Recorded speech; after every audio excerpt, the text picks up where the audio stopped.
Hello everyone, welcome to NTN NEET Test 84 chemistry discussion. I am Shashi. First question से start करते हैं। IUPAC name of the complex. IUPAC name platinum है, और अगर हम इसके अंदर लिगेंड्स देखें तो अमीन है और क्लोरिडो है और मिथाइल अमीन या फिर मिथेनामाइन है। तो हम इनको अल्फ़ाबेटिकली अरेंज कर दें तो दो अमीन है तो डाई अमीन हो जाएगा, और Cl है तो क्लोरिडो हो जाएगा, और अमीनो मीथेन इसका नाम नहीं है तो ये गलत हो गया। डाई अमीन और मिथेनामाइन है, बट ये M पहले नहीं आएगा। डाई अमीन A देख रहे हैं, A पहले आ रहा है, फिर C और फिर मिथेनामाइन, प्लैटिनम 2 और फिर ब्रोमाइड। तो ये इसका सही नाम हो जाएगा। प्लैटिनम 2 इसके चार्ज को रिप्रेजेंट कर रहा है, तो C is the correct answer. Base amine नहीं बोलते, बेस जनरली हम ऐसे बड़े लिगेंड्स के लिए यूज़ करते हैं, या जिसके अंदर ऑलरेडी डाई आ रहा होता है उसको हम बेस से लिखते हैं। Oxidation number of rubidium in Rb2O, Rb2O2 and RbO2। तो जो अल्कली मेटल्स हैं, अल्कली मेटल्स के लिए जो ऑक्सीडेशन नंबर है वो फिक्स है। जैसे Na अगर है तो Na के लिए Na प्लस ही रहता है, तो ये भी अल्कली मेटल ही है। लिथियम, सोडियम और पोटेशियम, रुबिडियम, तो इन सब में जो ऑक्सीडेशन नंबर होगी वो +1 ही रहेगी। तो Rb2O हो, Rb2O2 हो, हाँ ऑक्सीजन का भले ही इसमें डिफरेंट होगा, लेकिन क्योंकि हमें रुबिडियम पूछा जा रहा है तो तीनों में ही +1 होगा। For coagulation of arsenious sulphide, arsenious sulphide एक नेगेटिव चार्ज कोलॉइड है, और कोआगुलेटिंग पावर जो है वो जितना ज़्यादा ऑक्सीडेशन नंबर होगा उस पर डिपेंड करेगी, या उसके चार्ज ऑफ कटायन पर डिपेंड करेगी। यहाँ पे एल्यूमिनियम का +3 चार्ज है, Na का +1 चार्ज है, +2 चार्ज है, +1 चार्ज है। सबसे ज़्यादा चार्ज AlCl3 पे है एल्यूमिनियम पे, तो उसकी कोआगुलेटिंग पावर सबसे ज़्यादा होगी। In the following reactions product A and B NaOH और Cl2 के साथ रिएक्शन करा रहे हैं तो डिस्प्रोपोर्शनेशन रिएक्शन होती है। दोनों ही डिस्प्रोपोर्शनेशन रिएक्शन ही है, दोनों मतलब Cl2 जो होगा प्रोपोर्शनेशन, मतलब जो Cl2 है ये खुद ही ऑक्सीडाइज भी हो रहा है और रिड्यूस भी हो रहा है। तो जब हम NaOH के साथ इसका रिएक्शन कराते हैं तो NaOH के साथ ये Cl- और ClO3- में कन्वर्ट हो जाता है। यही अगर हम CaOH whole twice dry reaction करा रहे हैं तो ये जो रिएक्शन है ये ब्लीचिंग पाउडर के फॉर्मेशन की रिएक्शन है। इसमें Cl2 जो है ये OCl- या CaOCl2 बोल सकते हैं। CaOH होल ट्वाइस है तो ये CaOCl2, या O और OCl अलग लिखते हैं कभी कभी, तो वैसे भी लिख सकते हो, और +Cl- में कन्वर्ट हो जाता है। तो ये डिस्प्रोपोर्शनेशन है। तो जो दोनों प्रोडक्ट फॉर्म हो रहे हैं वो हम देखें अगर तो इसमें NaClO3 फॉर्म हो जाएगा, और सेकेंड वाले में CaOCl2 फॉर्म हो जाएगा, bleaching powder. Preparation of bakelite proceeds via reaction. Bakelite जो है वो फिनॉल और फॉर्मल्डिहाइड से फॉर्म होता है, लेकिन फिनॉल के साथ हम रिएक्शन अगर देखें तो OH है, और फॉर्मल्डिहाइड तो बहुत ही ज़्यादा रिएक्टिव है, ये हमें पता है। C+O हाइड्रोजन और हाइड्रोजन है, तो इन दोनों में क्योंकि फॉर्मल्डिहाइड बहुत रिएक्टिव है तो ऑक्सीजन अपने इलेक्ट्रॉन पेयर को पुश कर रहा है, ये इस पोजीशन पे अटैच हो जाएगा। इसी पोजीशन पे नहीं, इनफैक्ट ये धीरे धीरे तीनों पोजीशन पे, ऑर्थो और पैरा तीनों पोजीशन पे अटैच हो जाएगा। तो जो अपना प्रोडक्ट यहाँ से बनता हुआ दिख रहा है हमें, ये है डबल बॉन्ड OH+ और CH2O- और एक डबल बॉन्ड यहाँ पे है, डबल बॉन्ड यहाँ पे है, और यहाँ पे एक हाइड्रोजन है। फिर ये जो नेगेटिव है ये इस हाइड्रोजन को एब्स्ट्रैक्ट करेगा, ये डबल बॉन्ड इधर फॉर्म करेगा क्योंकि एरोमेटिसिटी वापस चाहिए इसको। तो ये जो गिवन कंपाउंड है ये बन रहा है यहाँ से। कर्ली एरोज बनाने आना चाहिए। CH2OH बन गया है, और ये वापस से OH बन गया है, और ये ऐसा फॉर्म हो गया। अब अगर आप देखें तो ये जो गिवन कंपाउंड है ये फिर दूसरे फिनॉल के साथ रिएक्ट करता है हीटिंग पे, या सिंपल डिहाइड्रेशन शो करता है। हाइड्रोजन जो है ये फिर H2O के फॉर्म में यहाँ से रिमूव हो जाएगा, और इससे फिर ये एक डाइमर फॉर्म होता है। डाइमर या ये मतलब इसी तरह से आप बना सकते हो इसको फर्दर। ये OH बन गया, CH2 है बीच में, और इधर ये फिनॉल ग्रुप है दूसरा। फिर सिमिलर प्रोसेस से इसके इस ऑर्थो पोजीशन पे भी अटैक करा दो, तो इधर भी एक दूसरे CHO ग्रुप फॉर्मल्डिहाइड से इधर भी एक ग्रुप लग जाएगा, फिर यहाँ पे भी तो इस तरह से आप रिएक्शन को कंटिन्यू कर सकते हो। तो दोनों तरफ से इधर भी ग्रुप लग जाएंगे और ऐसे ही एक फॉर्मल्डिहाइड इधर भी लग जाएगा। तो सिमिलर प्रोसेस से फिर इधर भी फॉर्मल्डिहाइड लग जाएगा और इधर से भी एक फर्दर फिर फिनाइल ग्रुप इसके साथ भी अटैच हो जाएगा OH। तो इस तरह से बेकेलाइट फॉर्मेशन होता है। तो फर्स्ट जो स्टेप है, फर्स्ट स्टेप में इलेक्ट्रोफिलिक सब्सटीट्यूशन हो रहा है, एडिशन नहीं हो रहा है। और सेकंड स्टेप में डिहाइड्रेशन हो रहा है यहाँ पे। इस स्टेप में अगर हम देखें तो यहाँ पे H2O का रिमूवल हो रहा है, तो C is the correct answer. Bakelite जो है वो जिस साइंटिस्ट ने डिस्कवर किया था सबसे पहले बेकेलाइट बनाया था, उसी के नाम पे बना हुआ है, बेकलैंड नाम था उसका। Radial nodes present in 2s and 2p orbitals are respectively. Radial node का सिंपल फार्मूला है, रेडियल नोड इज रेडियल या नंबर ऑफ रेडियल नोड्स, ये होते हैं n-l-1। तो 2s में अगर हम देखें तो 2s में ये हो जाएगा 2 माइनस l की वैल्यू 0 है, -1, दिस इज इक्वल टू 1। और अगर हम 2p में देखें तो 2p में 2 माइनस और l की वैल्यू हो जाएगी इस बार 1 -1, तो ये हो गया 0, तो 1 and 0। The freezing point of equimolar aqueous solution will be highest. अब यहाँ पे जो वर्ड हाईएस्ट है इस पे ध्यान देना है।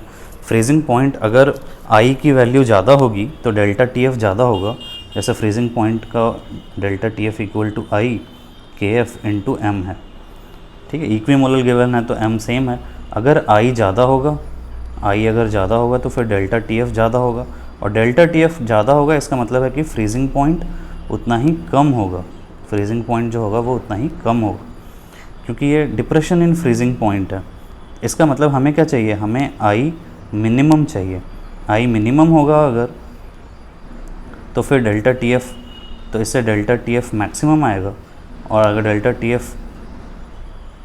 TF मिनिमम आएगा, डायरेक्टली प्रोपोर्शनल है, और डेल्टा TF मिनिमम आएगा तो फिर फ्रीजिंग पॉइंट जो होगा वो मैक्सिमम आ जाएगा। तो यहाँ से अगर हम देखें तो डेल्टा TF, इसमें I की वैल्यू 2 आ रही है, NH3+ और Cl- है, तो इसमें I अगर हम देखें तो इसमें 2 है, इसमें 3 है, इसमें 4 है और इसमें 1 है, तो I इसमें सबसे कम है, तो ये करेक्ट आंसर हो जाएगा। वेंट ऑफ फैक्टर की बात कर रहे हैं।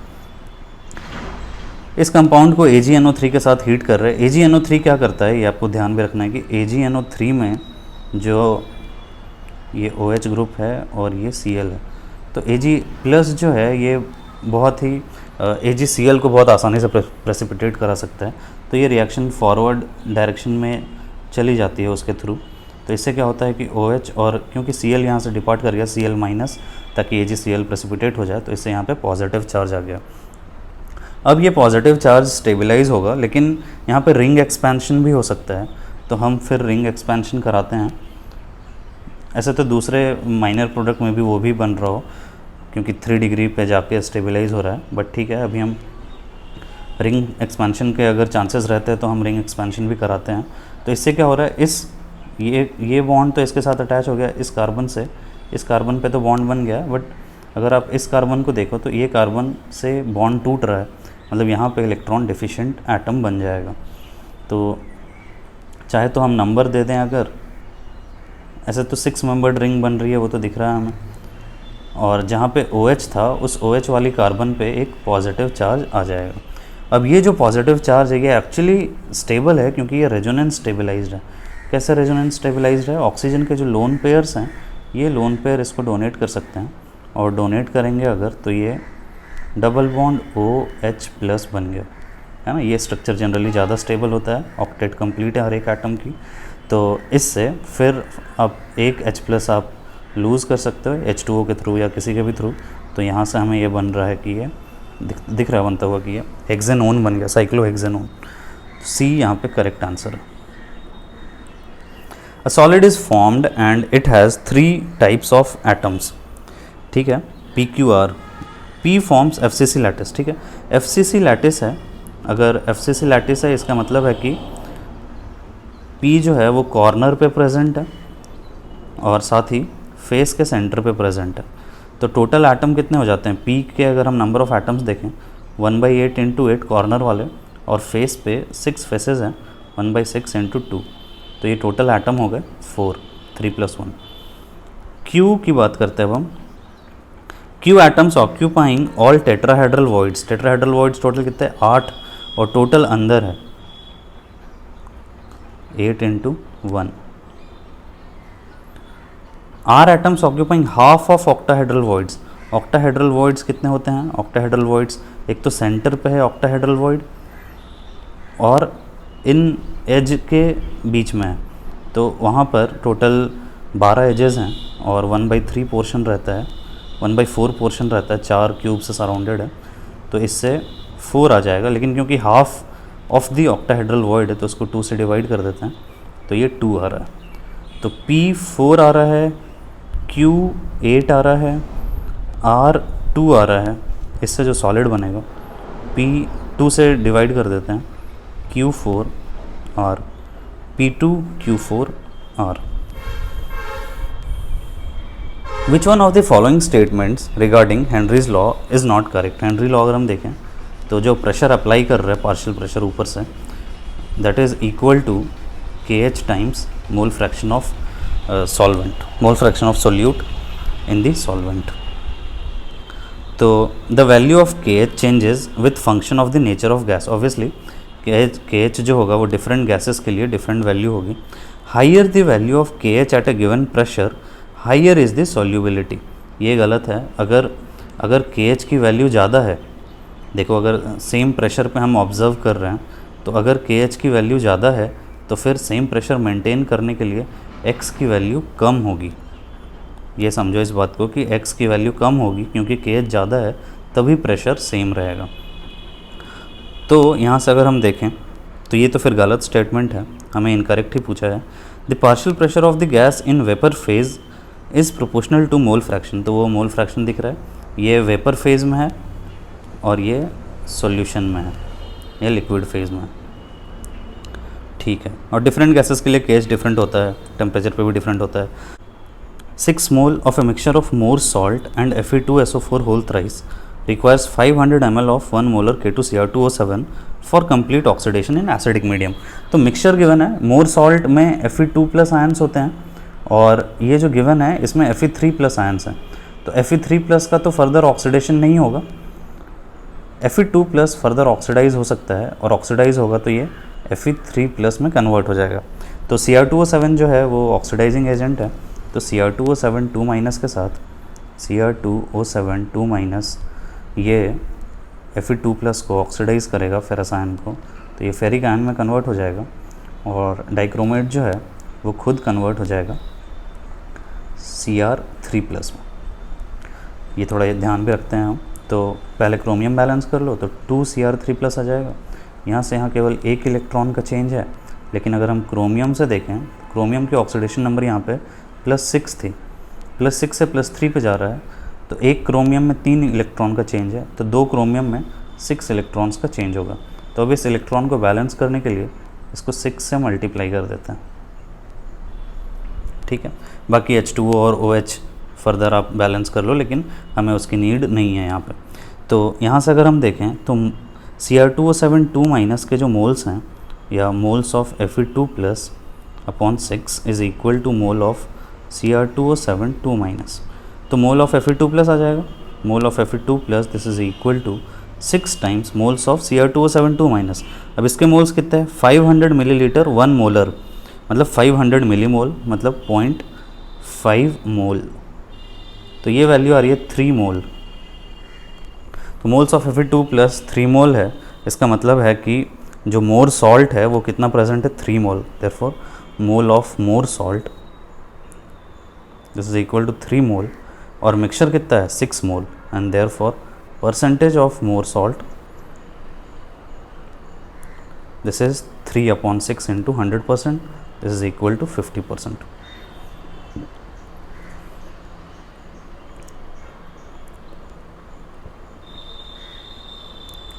The number of aldol reactions that occur in the given transformation is.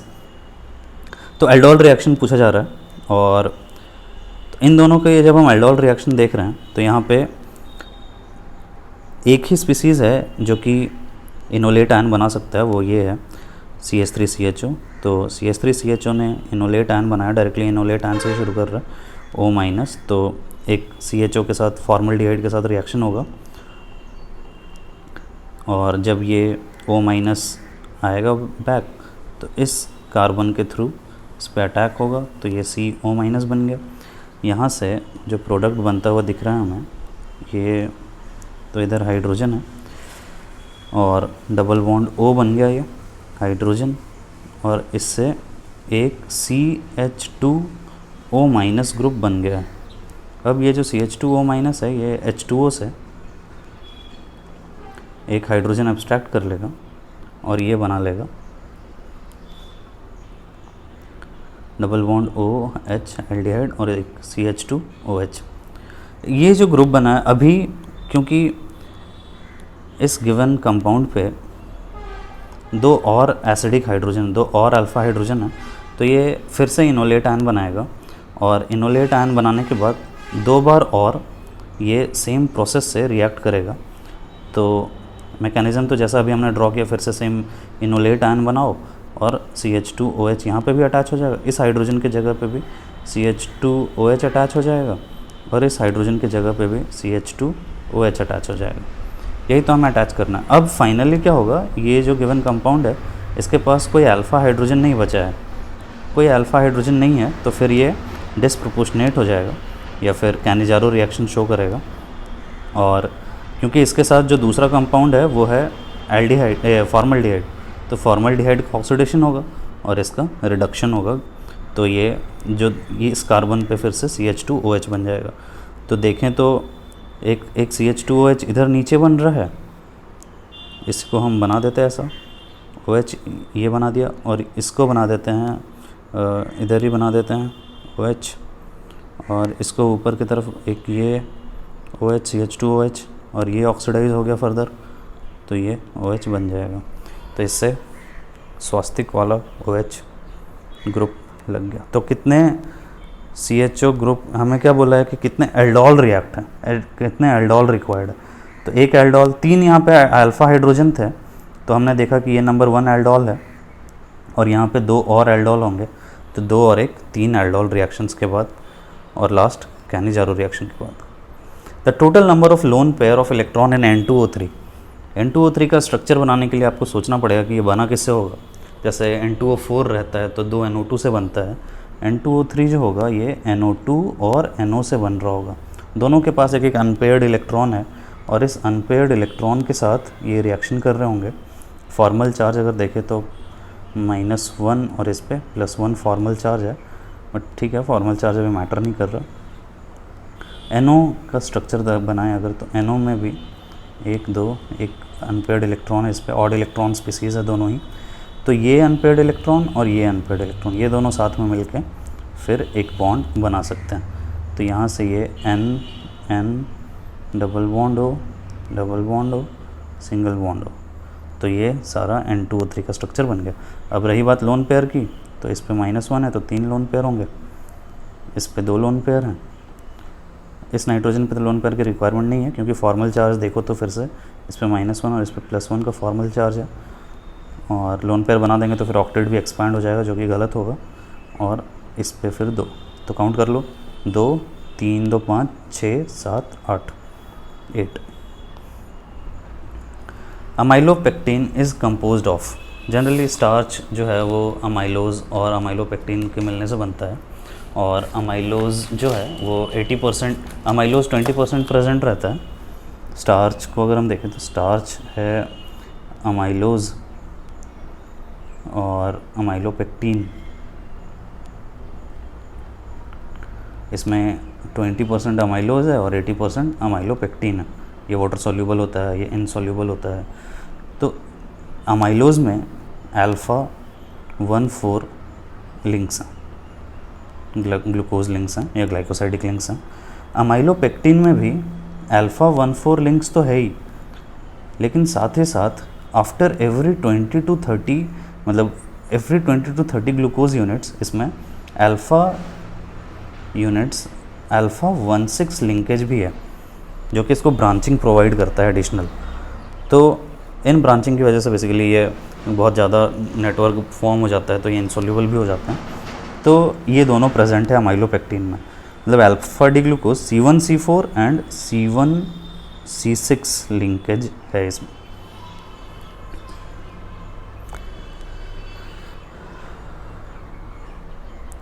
An acid base indicator has the acid form indicator. An acid base indicator has what?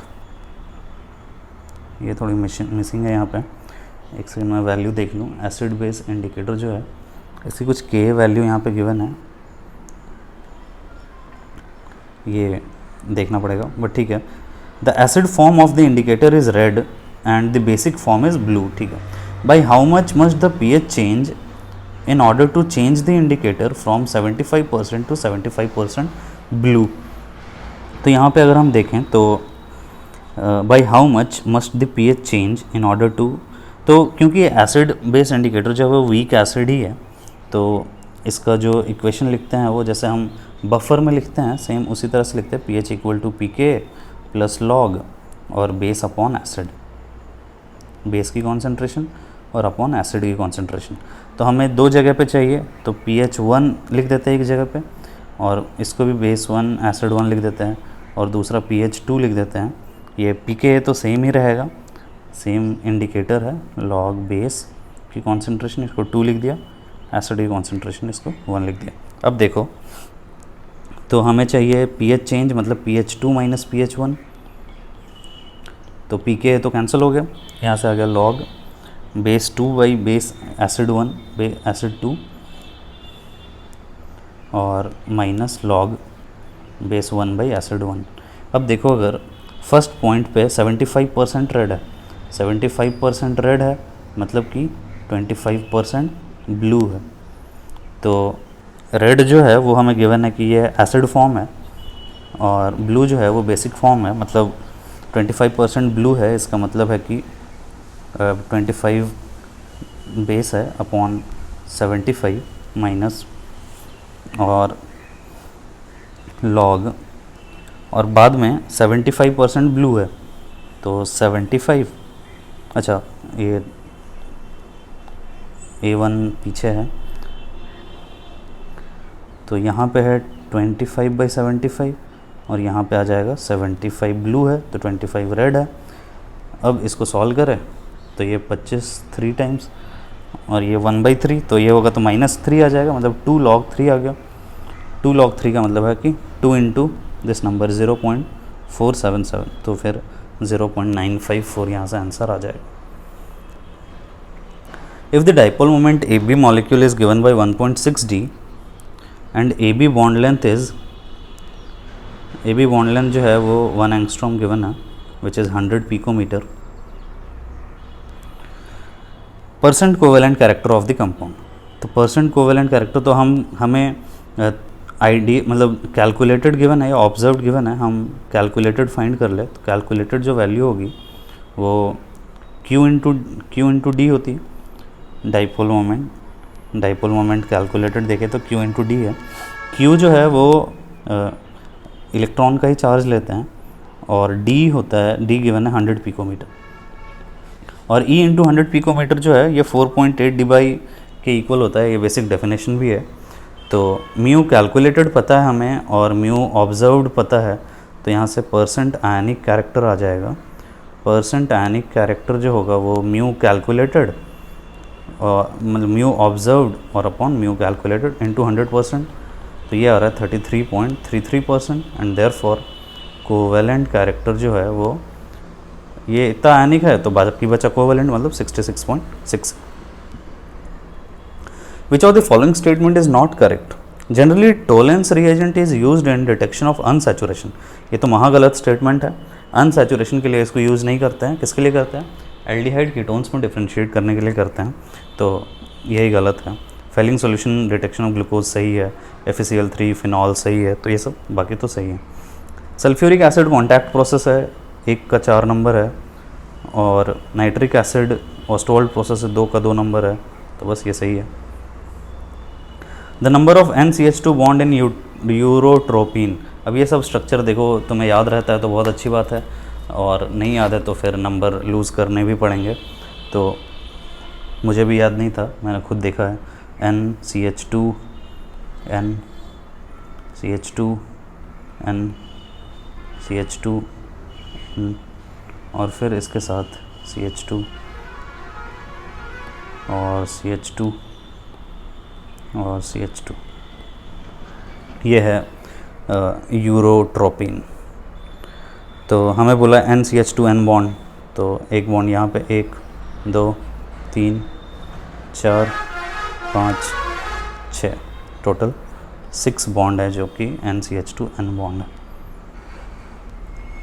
In compound CHN atoms 9:1:3.5 by weight. CHN तो 1 या मतलब इसका 9 ग्राम है, तो इसका 1 ग्राम है, तो इसका 3.5 ग्राम है। तो मोल्स में कन्वर्ट कर देते हैं, 9/12, 1/1, 3.5/14। तो ये कैंसिल, 3 3 जा 9, 3 4 12, 7 5 35, 7 दूनी 14, तो ये 4 आ गया। तो ये वैल्यू आ रही है 3/4।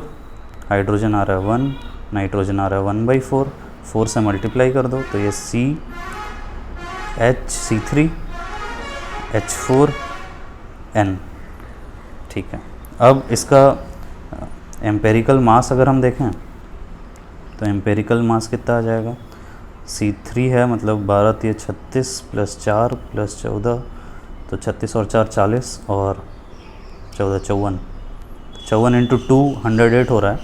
तो एम्पेरिकल मतलब अगर n की वैल्यू चाहिए तो एम्पेरिकल मास और अपॉन मॉलिक्यूलर मास करेंगे, सॉरी मॉलिक्यूलर मास और अपॉन एम्पेरिकल मास करेंगे, तो 108 और बाई 54 आ जाएगा।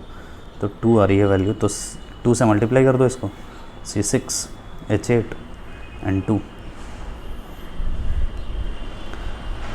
Calculate standard free energy change for the reaction this. H+ और H2 जो है वो स्टैंडर्ड हाइड्रोजन इलेक्ट्रोड है, तो उसके लिए E0 की जो वैल्यू होती है वो 0 होती है।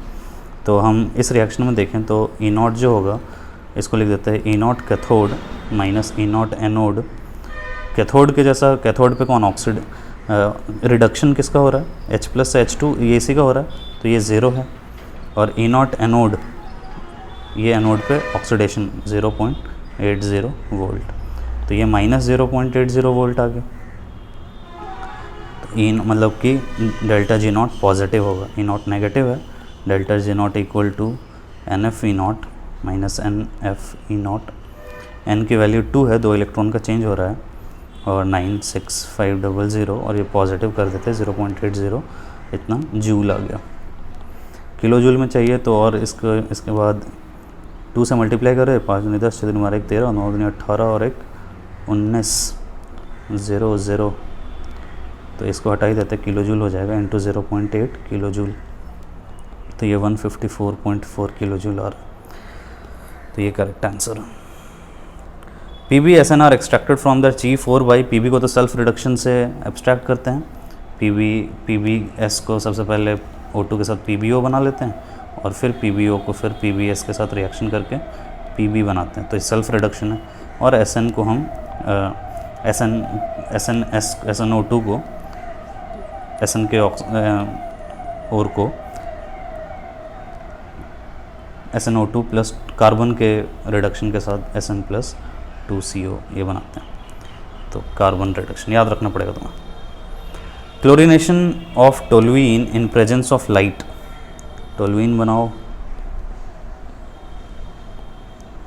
Light and heat followed by treatment with aqueous give Cl2 excess में है अगर, तो फिर तीनों हाइड्रोजन को रिप्लेस कर देंगे और ये बन जाएगा CCl3।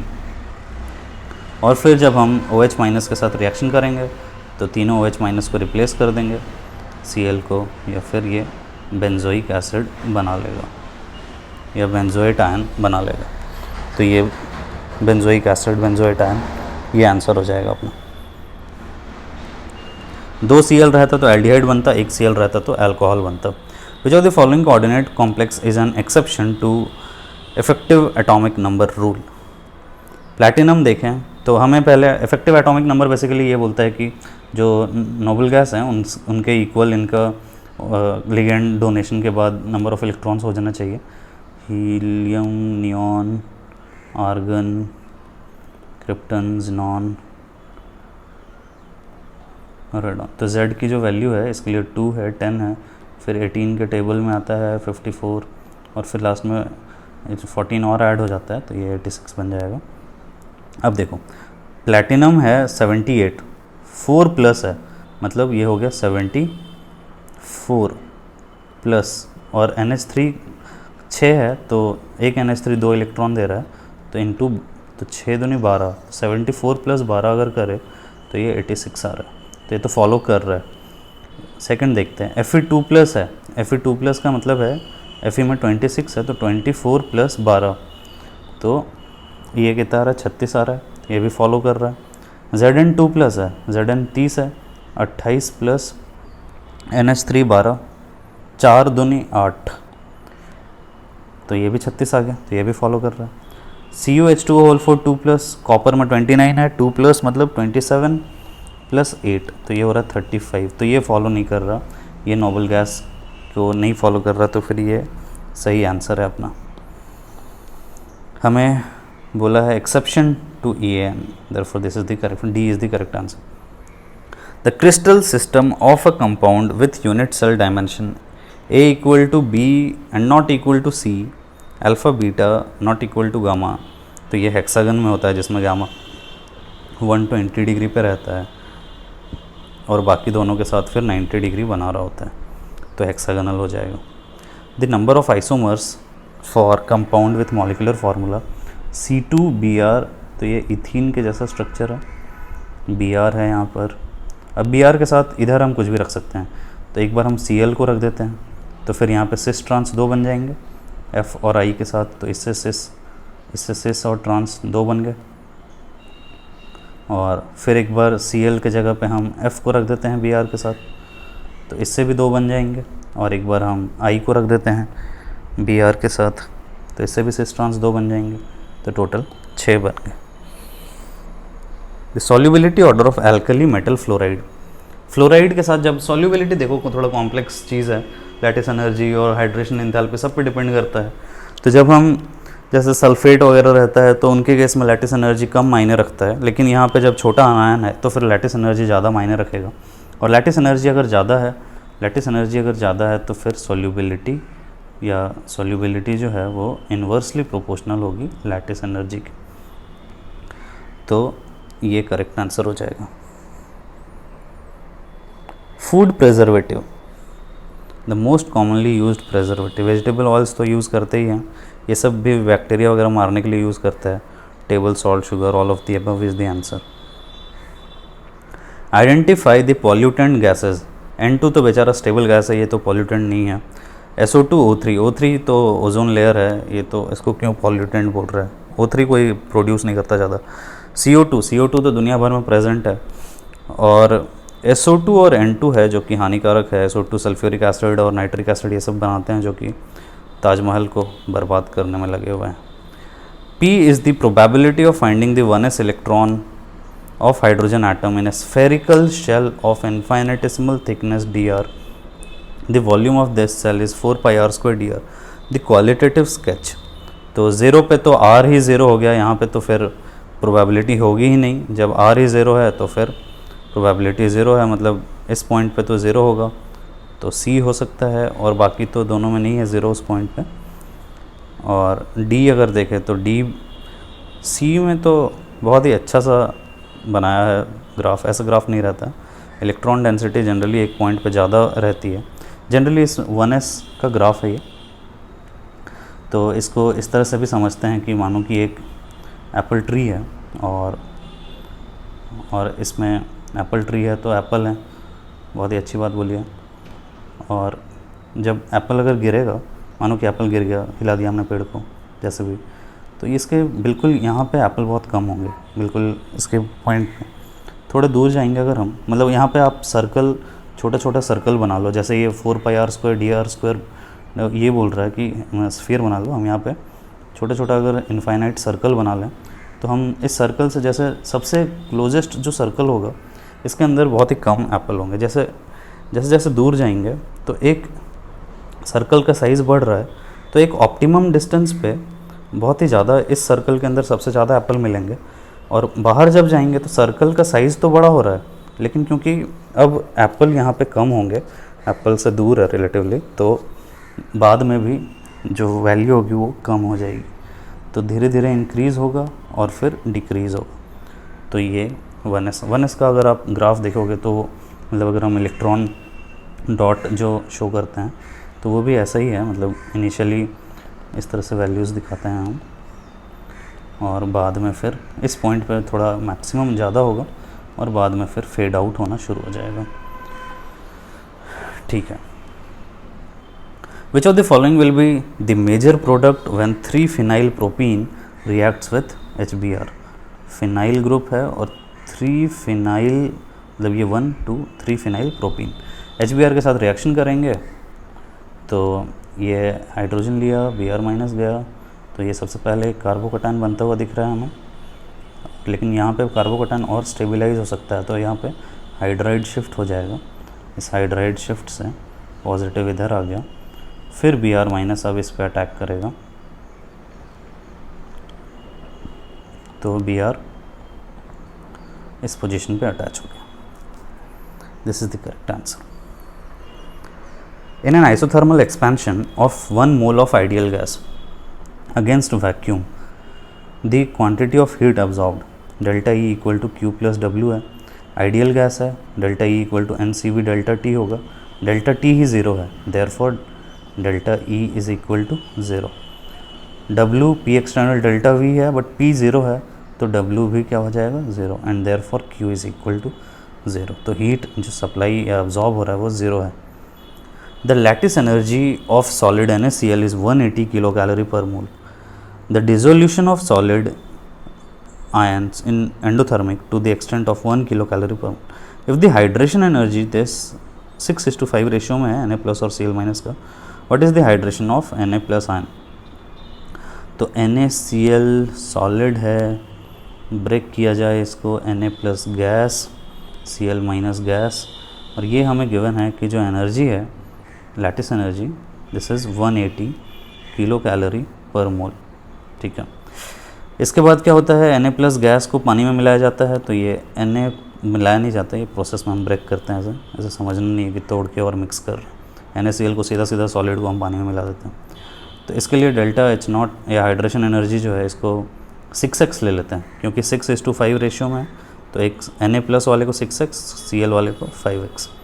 Cl माइनस गैस भी गया पानी में, Cl माइनस एक्वस बनाएगा, एनर्जी रिलीज़ करेगा, डेल्टा H0 2 लिख देते हैं 5x। ओवरऑल प्रोसेस तीनों को ऐड कर दे तो डिसोल्यूशन हो जाएगा, Na plus Cl minus cancel हो गया, तो NaCl सॉलिड पानी में मिलाया तो ये बन गया Na प्लस एक्वस और Cl माइनस एक्वस। इसके लिए जो डेल्टा H0 है दिस इज़ इक्वल टू, तीनों का सम हो जाएगा हेस लॉ से, lattice energy plus delta H1 not plus delta H2 not. ये वैल्यू हमें गिवन है 1 kilo calorie, lattice energy 180 plus 6x plus 5x मतलब 11x, 11x is equal to 179 and therefore x is equal to 179 upon 11।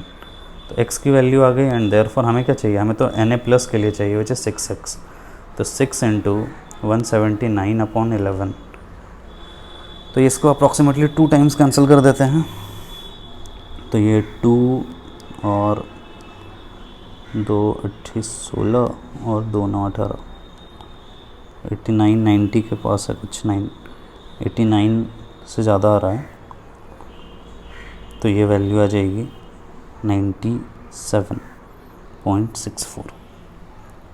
या तो exactly solve कर लो, 11x है और ये 179 आ रहा है, तो इसको डिवाइड करना पड़ेगा बटा हमें, तो ये वैल्यू आ जाएगी लगभग 2 से ऑब्वियसली कम आ रही है, तो 89 से तो ज़्यादा ही वैल्यू आएगी, तो 97 की तरफ ही अप्रोच करेगी। 3 moles of B2H6 are completely reacted with, B2H6 को मानो कि BH3 और BH3 ही है, रिएक्टेड विथ मिथेनॉल CH3OH के साथ रिएक्शन करा रहे हैं एक BH3 का अगर रिएक्शन करा है तो ऑक्सीजन बहुत ही ज़्यादा इलेक्ट्रोनेगेटिव है, मतलब बोरोन ये लिविस एसिड है वेरी स्ट्रॉन्ग, तो BHHHO पॉजिटिव नेगेटिव H+। तो हाइड्रोजन क्योंकि ज़्यादा इलेक्ट्रोनेगेटिव है यहाँ पे, तो हाइड्रोजन पे जो डेल्टा नेगेटिव चार्ज है और इस हाइड्रोजन पे डेल्टा पॉजिटिव चार्ज है, ये एक हाइड्रोजन को एब्स्ट्रैक्ट कर लेगा और इससे बनता हुआ दिख रहा है OCH3 BH2 प्लस एक H2 निकल गया। अब फिर से CH3OH इस पर रिएक्ट करेगा, जब तक हाइड्रोजन है तब तक करता रहेगा। तो इस तरह से फाइनली क्या बन जाएगा, CH3O होल थ्राइस B। तो ये बन गया। हमें क्या पूछा, the number of moles of boron containing product formed is, the number of moles of boron containing product,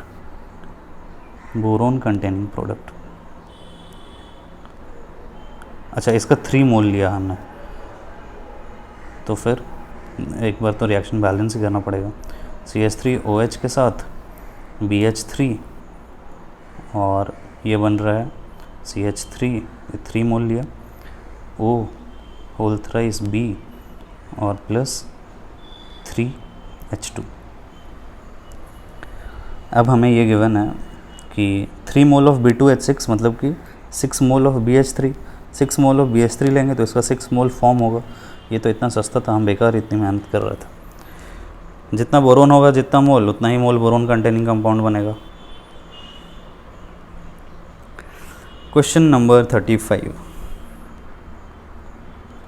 PCl5 के साथ ये Cl में कन्वर्ट हो जाएगा और फिर AgF के साथ शॉर्ट्स रिएक्शन हो जाएगा।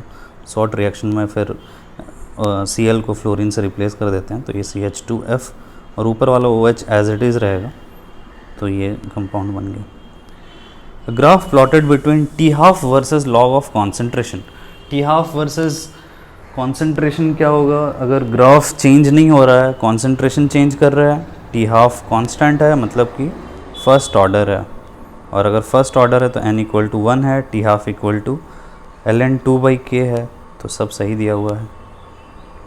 How many of this compound can undergo Cannizzaro reaction. Cannizzaro reaction में क्या होता है, अभी देखा था हमने, अल्फा हाइड्रोजन नहीं रहता है, तो इसमें तो अल्फा हाइड्रोजन है, इसमें भी है, तो ये नहीं देगा, ये भी नहीं देगा, ये दे देगा, तो ये भी देगा, अल्फा हाइड्रोजन नहीं है, इसके पास भी अल्फा हाइड्रोजन नहीं है, तो ये भी दे देगा, और इसके पास अल्फा हाइड्रोजन नहीं, तो ये भी दे देगा।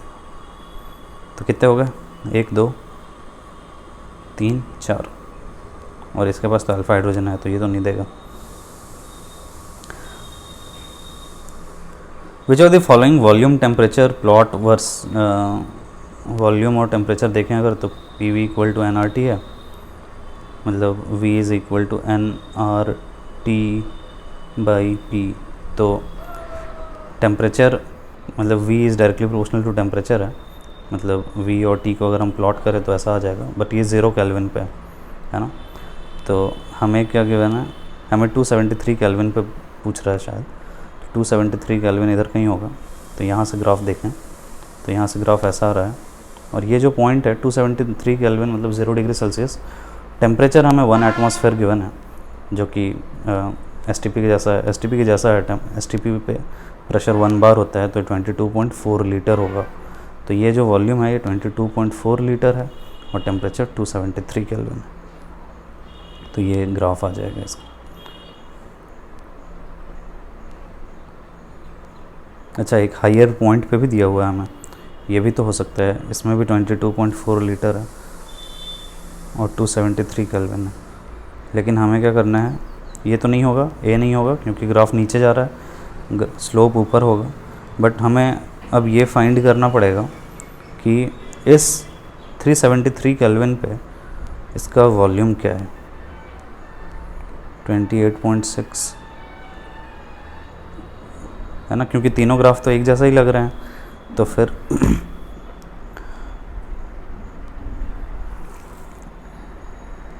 या तो हम ऐसा करते हैं कि स्लोप देख लेते हैं, स्लोप क्या है, PV इक्वल टू nRT है, और मतलब V is equal to NR/PT, मतलब slope is equal to NR/P, ठीक है। और मोल्स हमें गिवन है क्या, following 1 mole of an ideal gas और 1 ATM भी गिवन है, तो सब कुछ पुट किया जाए तो ये 1 है, R की वैल्यू 0.0821 ATM लीटर में और प्रेशर भी 1 ATM गिवन है, सॉरी।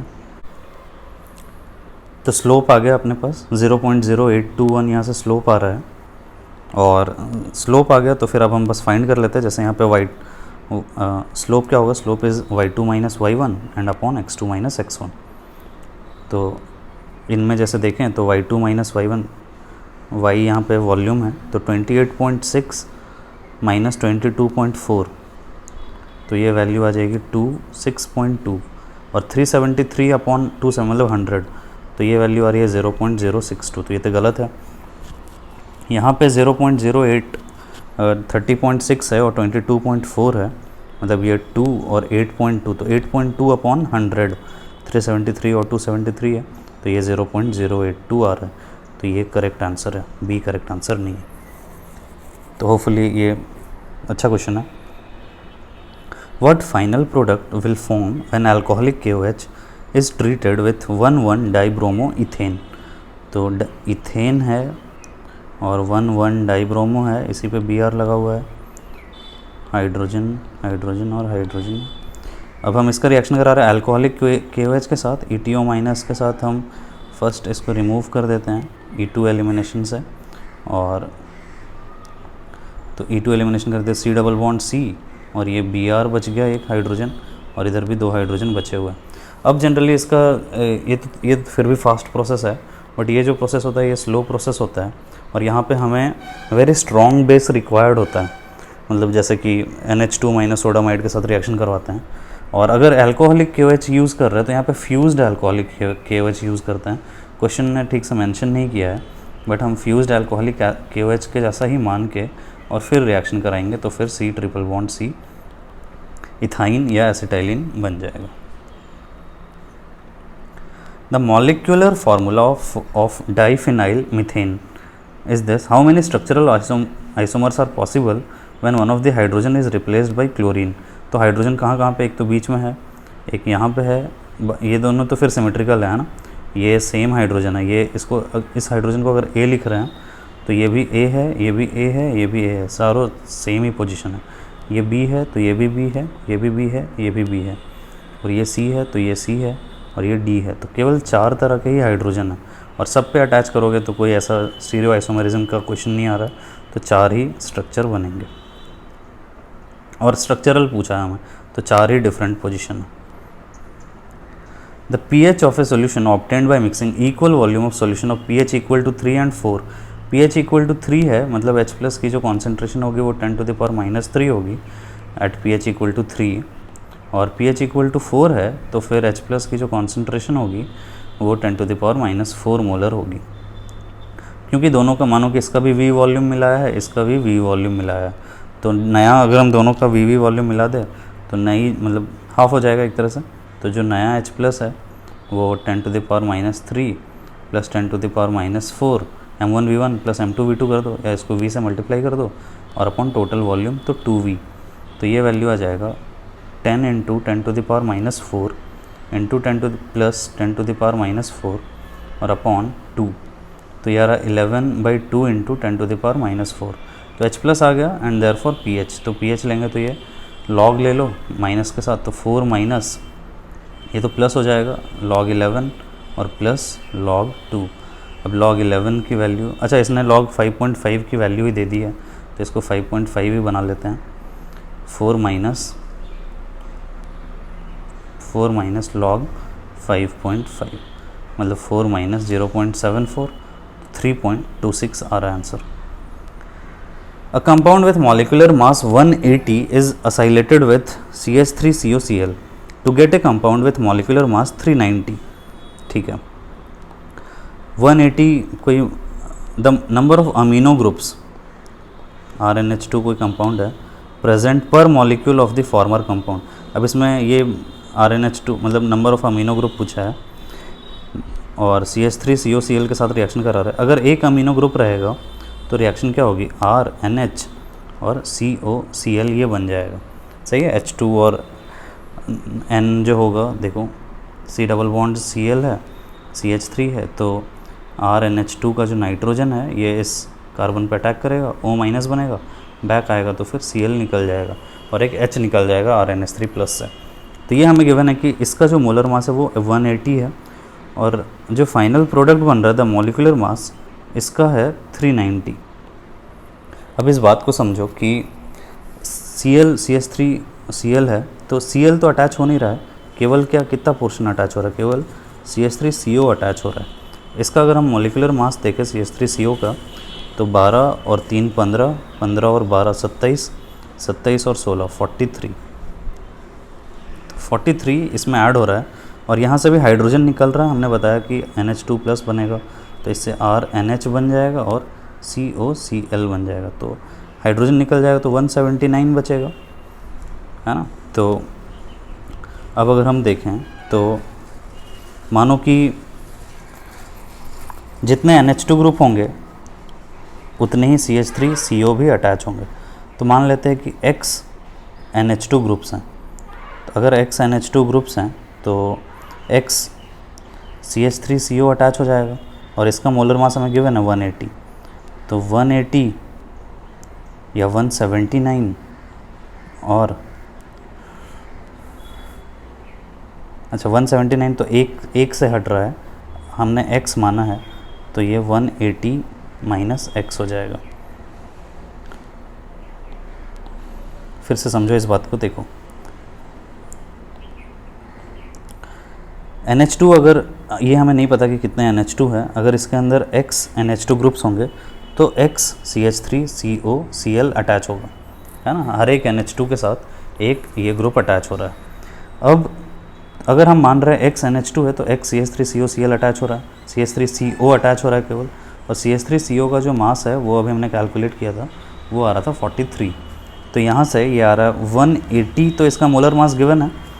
और अगर x अटैच हो रहा है तो 43x अटैच हुआ है और यहाँ से जितने NH2 ग्रुप्स होंगे उतने हाइड्रोजन रिमूव होंगे, तो ये टोटल मास इसका 390 बन जाएगा यहाँ से। तो यहाँ से अगर हम देखें तो ये 42x is equal to 390 minus 180, और 390 माइनस 180 करेंगे तो 210 आ रहा है, and therefore x is equal to 210 upon 42, this is equal to 5, तो 5 आ जाएगा आंसर। अच्छा क्वेश्चन है, अगेन थोड़ा सोचना पड़ेगा आपको।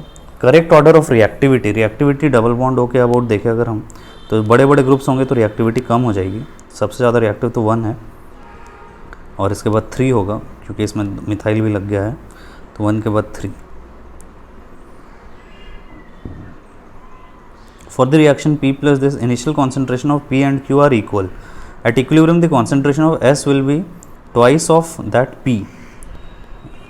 बैलेंस किया जाए P plus Q से, बैलेंस तो क्या करेंगे, R plus S बन रहा है, इनिशियली C है, ये भी C है, माइनस एक्स होगा, माइनस एक्स होगा, प्लस एक्स बन गया, C minus x at equilibrium है। ये हमें गिवन है कि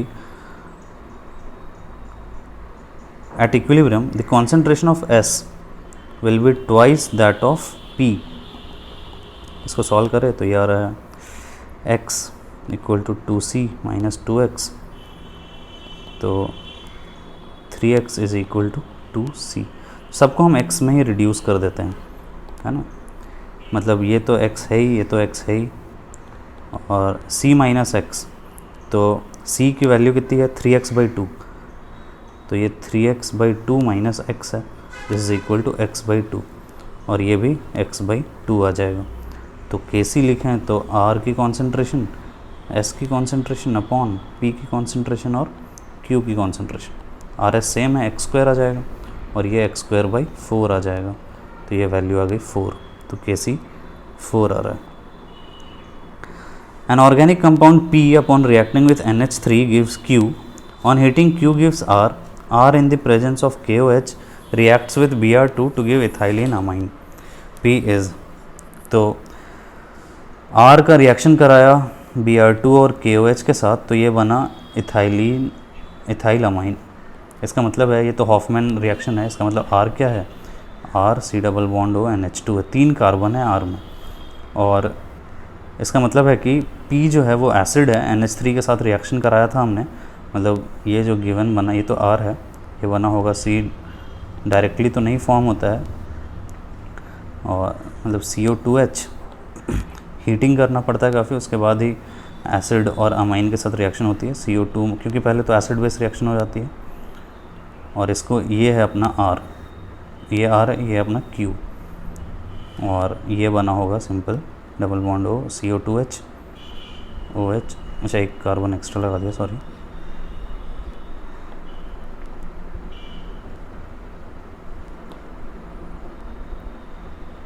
ये O माइनस और NH3 प्लस, इसका रिएक्शन कराया NH3 से, ये है अपना P से बना Q से बना R, और R से फिर ये, तो P है अपना 3 कार्बन का एसिड है ये। तो कुछ क्वेश्चंस अच्छे थे, ऑब्वियसली पेपर आज का थोड़ा लेंदी भी है, तो क्योंकि बहुत सारे क्वेश्चंस एक्चुअली जेई मेन में अभी पूछ रहे थे, और जेई मेन वाले क्वेश्चंस को ही आप NEET में भी डाल रहे हैं, तो थोड़े लेंदी पेपर है, तो ज़्यादा टेंशन नहीं लेना है कि क्वेश्चन सॉल्व नहीं हो रहे हैं। मतलब आप फिर भी ट्राई करना है कि 40 प्लस तो क्वेश्चंस आपके अटेम्प्टेड जाने चाहिए। Okay, thank you.